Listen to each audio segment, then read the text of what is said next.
Okay, we are now recording. So I got Ed and got Tammy in that group over there.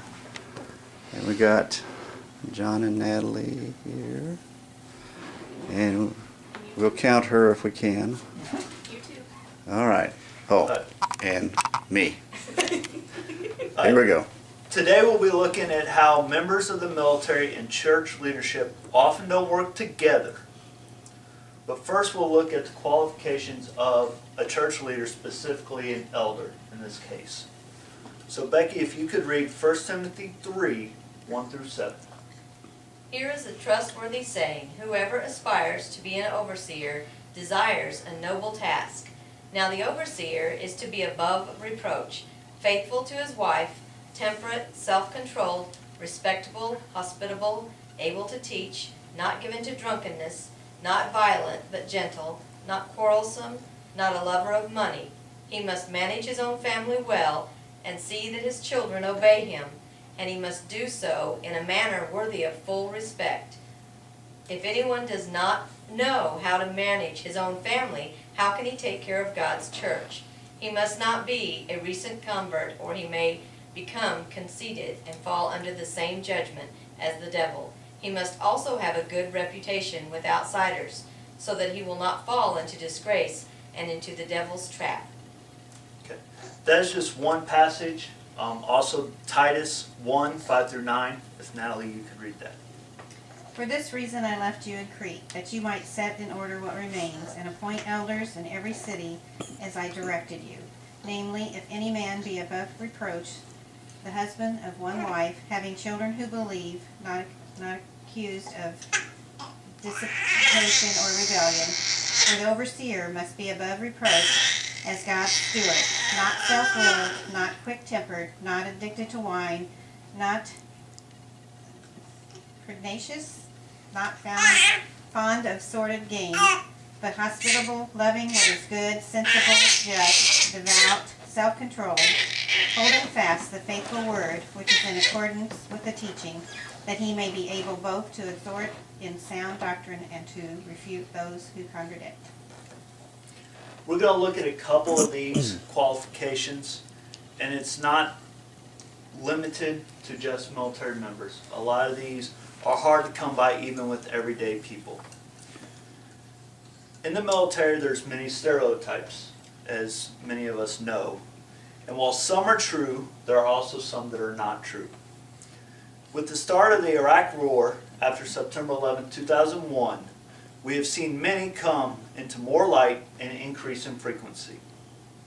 Divorces in the military doubled from before 2011, from before September 11th to shortly thereafter. In 2001, the percentage of military marriages that ended in divorce was 2.6%. After September 11th and up to 2011, it has went to 3.7%, which doesn't sound high, but when you compare that to the civilian population that in 2001 was at 4% and is currently at 3.5%. Civilian population is decreasing while the military population is increasing, which is an obvious problem. One of the other major aspects that military members have problems with is drinking.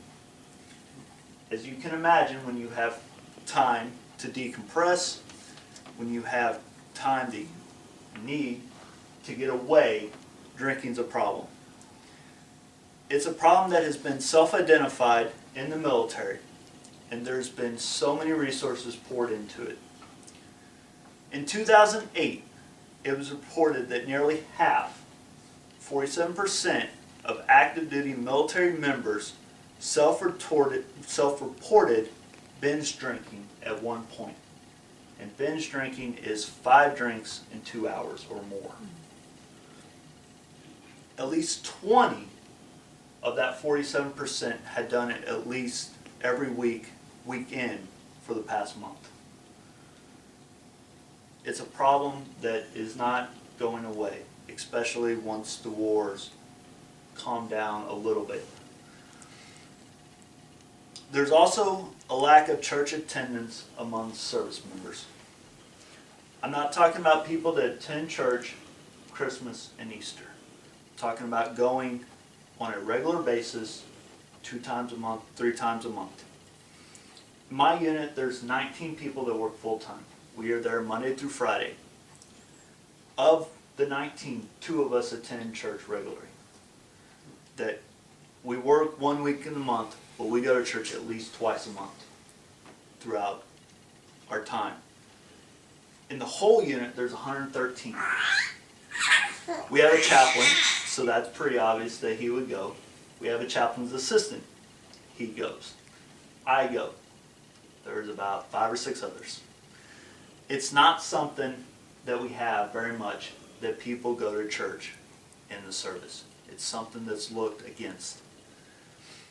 Through my experience, I've seen many people come and go in the military. Most of them never attend church because it's their choice. There were some that would attend church, but only Christmas and Easter.